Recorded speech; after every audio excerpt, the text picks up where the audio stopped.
शहर की भीड़ में कुछ कहानियां बस एक नाम पर थम जाती हैं। कभी वो नाम एक पुरानी किताब में दबा होता है, कभी किसी पुराने गाने की धुन में और कभी किसी दिल के सबसे गहरे कोने में। आर्यन की कहानी भी कुछ ऐसी ही है, जहां एक नाम उसकी जिंदगी की सबसे खूबसूरत और सबसे दर्दनाक दास्तां बन गया। नैना। आर्यन दिल्ली विश्वविद्यालय के अंतिम वर्ष का छात्र था। साहित्य उसका प्रेम था और कविताएं उसकी सांसें। सर्दियों की एक सुबह, जब विश्वविद्यालय के पुस्तकालय में वो एक नायिका के किरदार के लिए उपन्यास पढ़ रहा था, तभी उसकी नजरें एक लड़की पर पड़ीं। लंबे काले बाल, चश्मे के पीछे चमकती शांत आंखें और हाथ में वही किताब जो वो ढूंढ रहा था। वो लड़की मुस्कुरा दी, जैसे जानती हो कि कोई उसे देख रहा है। उस दिन पहली बार आर्यन ने अपने भीतर कोई कविता खुद ब खुद बनते देखी। उसके हाथों में वो किताब थी जो मैं ढूंढ रहा था वर्षों से। शायद कहानी वही थी, बस किरदार बदल गए थे।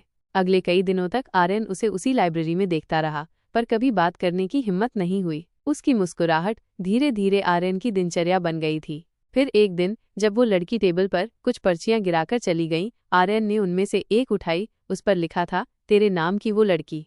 वो उसका नाम नहीं जानता था, पर अब उसके पास एक सुराग था। नाम नहीं था, पर एक पहचान बन चुकी थी, तेरे नाम की वो लड़की। लाइब्रेरी के बाद कैंपस के कोने कोने में आर्यन उसे खोजता रहा, और एक दिन कला विभाग की प्रदर्शनी में एक चित्र के सामने वो फिर मिली। तस्वीर एक अकेली लड़की की थी, जो समंदर के किनारे खड़ी थी, पर उसकी आंखों में समंदर से भी गहरी उदासी थी। आर्यन ने धीरे से पूछा, क्या ये तस्वीर आपकी बनाई है? उसने मुस्कुराकर सिर हिलाया।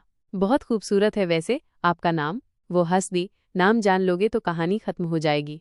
आर्यन भी मुस्कुरा दिया। नहीं, तेरे नाम की ये कहानी तो अब शुरू हुई है।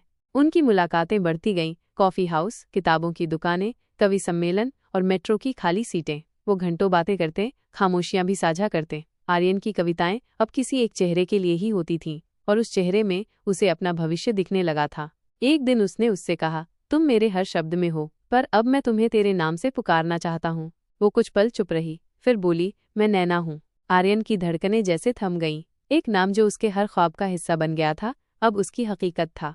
नैना का अतीत आर्यन की कल्पना से अलग था। उसके माँ बाप की बचपन में मृत्यु हो चुकी थी। वो अपनी मासी के पास पली थी, एक आत्मनिर्भर पर भीतर से टूटी हुई लड़की, जो अब धीरे धीरे खुद को जोड़ने की कोशिश कर रही थी।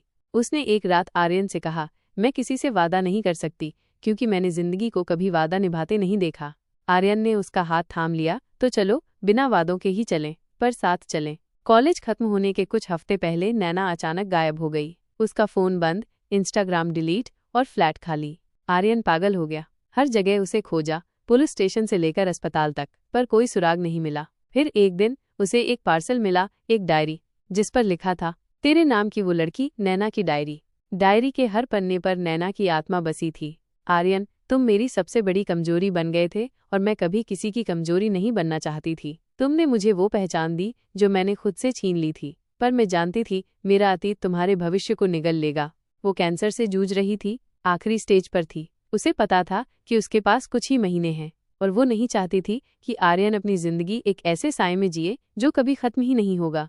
डायरी के अंत में एक जगह लिखा था, मैं तुझे आखिरी बार देखूंगी, पर तू मुझे नहीं देख पाएगा। मैं वहां रहूंगी, तेरी हर कविता में, तेरे हर शब्द में, तेरे नाम की हर लड़की में। आर्यन की आंखों से आंसू थमने का नाम नहीं ले रहे थे। उसने नैना को खो दिया था, पर एक नाम उसके पास रह गया था, एक ऐसा नाम जिससे वो अब सारी दुनिया को जोड़ता चला जा रहा था। कई वर्षों बाद आर्यन एक प्रसिद्ध कवि बन चुका था। दिल्ली के एक बड़े कवि सम्मेलन में उसने अपनी नई किताब का विमोचन किया, तेरे नाम की वो लड़की।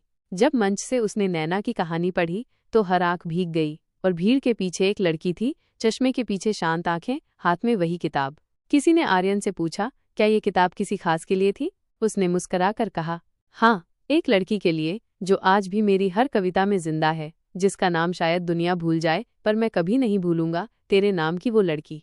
समापन। प्रेम की कहानियां कभी कभी अधूरी ही पूरी लगती हैं। कुछ नाम बस दिल में रहते हैं, और वहीं से जीवन को अर्थ देते हैं। आर्यन की कहानी एक ऐसी ही दास्तान थी, जहां एक नाम, एक लड़की और एक अधूरी मुलाकात ने एक आदमी को कवि बना दिया। आशा है कि ये कहानी आपको पसंद आई होगी। कहानी पसंद आई तो वीडियो को लाइक, शेयर और वीडियो पर कमेंट करें। और भी वीडियो देखने के लिए चैनल को सब्सक्राइब करें।